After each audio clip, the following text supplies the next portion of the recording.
Chicken வாங்கி ஒரு தடவை இந்த மாதிரி வித்தியாசமா ட்ரெண்டிங்கா போயிட்டு இருக்கிற வைரல் இஃபா சிக்கன் செஞ்சு பாருங்க. முதல்ல ஒரு பிளேட்ல 2 ஸ்பூன் இஞ்சி பூண்டு பேஸ்ட், தேவையான அளவுக்கு மிளகாத்தூள், தனியாத்தூள், கரம் மசாலா தூள், கொஞ்சம் காஷ்மீரி மிளகாத்தூள், தயிர், தேவையான அளவுக்கு லெமன் ஜூஸ், ஒரு பாதி லெமன் தான் நான் சேர்த்துருக்கேன். உப்பு சேர்த்துக்கிட்டு நல்லா கொஞ்சம் தண்ணி ஊற்றி இந்த மாதிரி பிசைஞ்சிக்கோங்க.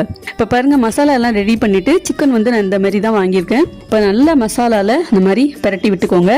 இப்போ இந்த மாதிரி நல்லா பெரட்டிட்டு குறைஞ்சது 1 மணி நேரம், அப்படி இல்லைன்னா முடிஞ்சால் 2 மணி நேரம் கூட நீங்கள் இதை ஊற வைக்கலாம். இப்போ நான் 1 ஹவர் ஃப்ரிட்ஜில் வச்சு ஊற வச்சுக்க போகிறேன்.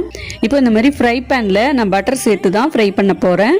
நீங்கள் ஆயில் கூட சேர்த்துக்கலாம். கொஞ்சம் மசாலாவோட நல்லா பெரட்டி விட்டுட்டு அதுக்கப்புறமா இதை வந்து ஃப்ரை பண்ணுறதுக்கு போட்டு நல்லா இதை ஃப்ரை பண்ணி எடுக்க போகிறோம். மிதமான தீயிலை வச்சு கொஞ்சம் கொஞ்சமாக வேக நல்லா திருப்பி விட்டு தான் வேக வைக்க போகிறோம். இந்த மயோ கூட வச்சு சாப்பிடும்போது தான் இதோட டேஸ்ட் ரொம்ப அல்டிமேட்டாக இருந்துச்சு. இந்த ரெசிபி உங்களுக்கு பிடிச்சிருந்ததுன்னா நீங்களும் உங்கள்